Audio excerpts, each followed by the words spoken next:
It's getting harder to find tough-looking watches these days, with market trends heading towards small sizes and classical looks. It also doesn't help that many brands who still cater to hyper-masculine tastes are on the cheaper, well, maybe tackier end of things. Well, the Ball Roadmaster Marine GMT is one of the last bastions for the rough and tumblers, coming in with a storied heritage, reputation for quality, and attainable prices. Now, despite its beefy looks, the Roadmaster Marine GMT is actually pretty contained when it comes to measurements, also thanks to the titanium construction. The diameter is 40mm across, and the lug-to-lug length pokes out to 51mm thanks to the bracelet's near integration. It's truly a case which is married to its bracelet, with dainty little lugs that flange out to accept the first link's shoulders. Now that said, if you want to play around with strap options, you'll still have plenty to choose from with the 20mm lug width.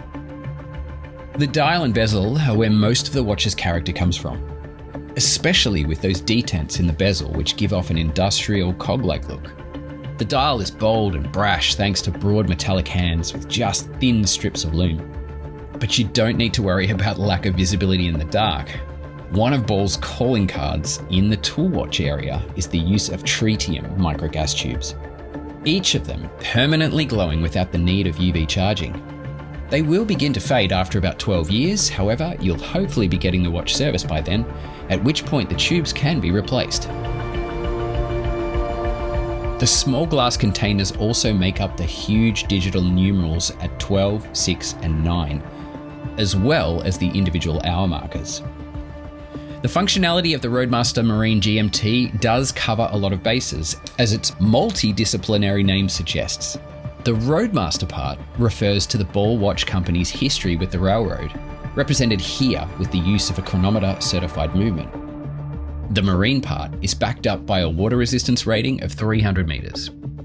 Now you may think that one of the crowns on the left-hand side of the case is a helium escape valve, but you would be wrong, because both are actually pushers for the GMT hand.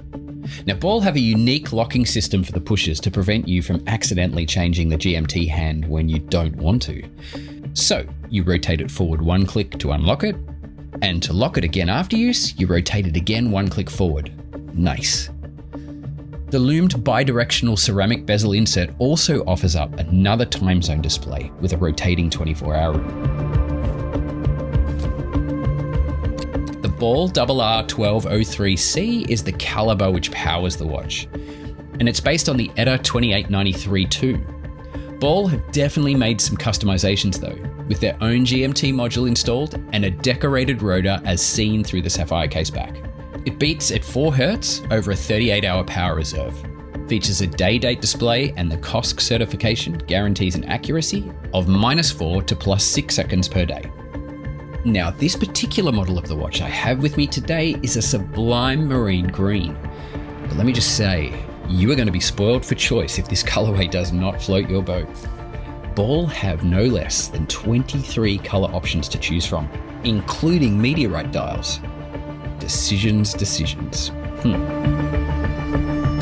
But let's talk about the macho looks. What do you think? Do you still think they're relevant these days? Let me know in the comments. I'm curious to know. The Ball Roadmaster Marine GMT is a limited edition of 1,000 pieces per reference. Now available from Ball's website at a price of $3,249 US. Now, if you have enjoyed this video and you have not thought about subscribing to Time+Tide, well, now is maybe the time to click that button. I'll see you on the flip side.